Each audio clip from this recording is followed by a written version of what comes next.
ഇന്ന് പെട്ടെന്ന് ഉണ്ടാക്കാൻ പറ്റിയ ഒരു അടിപൊളി ബീഫ് ബിരിയാണീൻ്റെ റെസിപ്പിയാണ് കേട്ടോ കാണിക്കുന്നത്. ഞാനിവിടെ 1 കിലോ ബീഫ് എടുത്തിട്ടുണ്ട്. അത് കുറച്ച് വലിപ്പത്തിൽ തന്നെ കട്ട് ചെയ്തിട്ടുണ്ട് കേട്ടോ. കുറച്ച് എല്ലോട് കൂടിയുള്ള ബീഫാണ് എടുത്തിട്ടുള്ളത്. ഇനി മസാലയ്ക്ക് എന്തെല്ലാം സാധനങ്ങൾ വേണമെന്ന് നോക്കാം. ഞാനിവിടെ 5 ഉള്ളി എടുത്തിട്ടുണ്ട്, 3 വലിയ തക്കാളി എടുത്തിട്ടുണ്ട് കേട്ടോ. പിന്നെ ഒരു കുടം വെളുത്തുള്ളി, 4-5 പച്ചമുളക്, ഒരു കഷ്ണം ഇഞ്ചി. ഇഞ്ചിയും പച്ചമുളകും വെളുത്തുള്ളിയും ചതുക്കി വെക്കണം കേട്ടോ മിക്സിയിലിട്ടിട്ട്.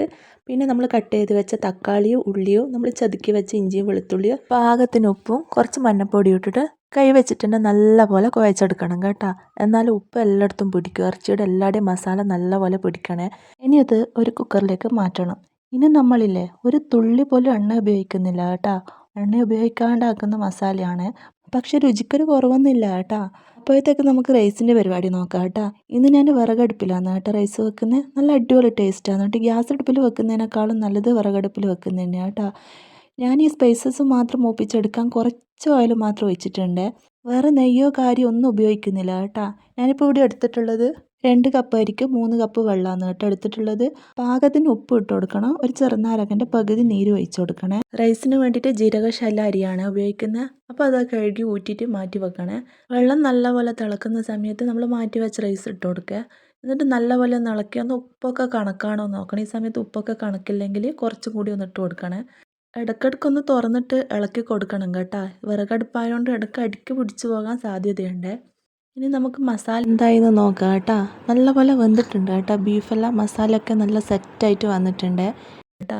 ഇനി ഇതിലേക്ക് ഒരു 1.5 ടേബിൾ സ്പൂണ് കുരുമുളക് പൊടി, 1 ടീസ്പൂണ് ഗരം മസാലപ്പൊടി. ഈ 2 മസാല മാത്രം ഉപയോഗിച്ചാൽ മതിയേ. ഓവർ മസാലയെല്ലാം ഇടുന്ന സമയത്ത് ഇതിൻ്റെ ടേസ്റ്റ് എല്ലാം മാറും കേട്ടോ. പിന്നെ വേണ്ടത് നല്ലപോലെ മല്ലിയിലയും പുതിന ഇലയാണ്. അത് നല്ലപോലെ ഇട്ട് കൊടുക്കണേ. എന്നാൽ ആ മസാലൻ്റെ ആ ടേസ്റ്റൊക്കെ നിങ്ങൾ വരുവേ. ബീഫ് വേവുന്ന സമയത്ത് ഇതിന്ന് വെള്ളം ഇറങ്ങി വരും കേട്ടോ. വെള്ളം വേണ്ടെങ്കിൽ അത് വറ്റിച്ചെടുക്കുക കേട്ടോ. നല്ലപോലെ ഒരു ചെറുനാരങ്ങൻ്റെ പകുതി നീര് ഒഴിച്ച് കൊടുക്കുക. ഇനി നമുക്കിത് ദമ്മിനിടുന്ന പരിപാടി നോക്കേ. റൈസ് നല്ലപോലെ വെന്ത് വന്നിട്ടുണ്ട് കേട്ടോ. ഇതിൽ ഞാൻ എണ്ണയോ ഓയിലോ ഒന്നും നെയ്യോ ഒന്നും ഉപയോഗിക്കുന്നില്ല കേട്ടോ. കുറച്ച് സ്പൈസസ് മൂപ്പിച്ചെടുക്കാൻ മാത്രമുള്ള എണ്ണ മാത്രമേ ഉപയോഗിച്ചിട്ടുള്ളൂ. അതിൽ കുറച്ച് ചോറെടുത്തിട്ട് മാറ്റി വെച്ചതിന് ശേഷം നമ്മൾ മസാലയിൽ നിന്ന് പകുതി എടുത്തിട്ട് ഇതിലേക്ക് ഇട്ട് കൊടുക്കണേ. എല്ലാവരുടെയും ഒന്ന് നല്ല ലെവലാക്കി കൊടുക്കണം കേട്ടോ. പിന്നെ മാറ്റി വെച്ച റൈസിൽ നിന്ന് കുറച്ചും കൂടി എടുത്തിട്ട് ഇതിൻ്റെ മുകളിലേക്ക് തട്ടി കൊടുക്കണേ. ഇനി ഇതിൻ്റെ മുകളിലേക്ക് കുറച്ച് ക്യാരറ്റും വറുത്ത് വെച്ച കുറച്ച് ഉള്ളി എടുത്തിട്ട് ഇട്ട് കൊടുക്കണേ. ഇനി അടുത്ത ലെയറിന് വേണ്ടിയിട്ട് വീണ്ടും കുറച്ച് മസാല ഇട്ട് കൊടുത്ത് അതും എല്ലാവരുടെയും ഒന്ന് ലെവലാക്കിയതിന് ശേഷം അതിൻ്റെ മുകളിൽ നമ്മൾ മാറ്റി വെച്ച റൈസില്ലേ അതും ഒന്ന് ഇട്ട് കൊടുക്കണേ. എണ്ണ ഉപയോഗിച്ചിട്ടില്ല എന്ന് കരുതിയിട്ട് മസാലക്കൊന്നും ഒരു ടേസ്റ്റിന് കുറവൊന്നുമില്ല കേട്ടോ. നല്ല അടിപൊളി മസാലയാണ് ബീഫ് മസാല. ഇതിൻ്റെ മുകളിലേക്ക് ബാക്കി വന്ന റൈസും കൂടി ഇട്ട് കൊടുക്കുക. പിന്നെ നമ്മൾ റോസ് വാട്ടറിൽ കുറച്ച് മഞ്ഞൾപ്പൊടി കലക്കിയിട്ട് മാറ്റി വെക്കണേ. അത് ഇതിൻ്റെ മുകളിലേക്കൊന്ന് കുടഞ്ഞു കൊടുക്കണേ. പിന്നെ വീണ്ടും കുറച്ച് ക്യാരറ്റും വറുത്ത് വെച്ച് ഉള്ളി ഇട്ട് കൊടുത്തിട്ട് നമുക്ക് ഇതിനെ ദമ്മിന് വെക്കണം. ഞാൻ അടുപ്പത്ത് തന്നെയാണ് വീണ്ടും ദമ്മിന് എടുത്ത് വെച്ചിട്ടുള്ളത്. അടുപ്പിലുള്ള കനലും കത്തിയ വിറകിൻ്റെ ചെറിയ പീസൊക്കെ ഉണ്ടെങ്കിൽ ഇതിൻ്റെ മുകളിൽ വെച്ചാൽ മതി കേട്ടോ.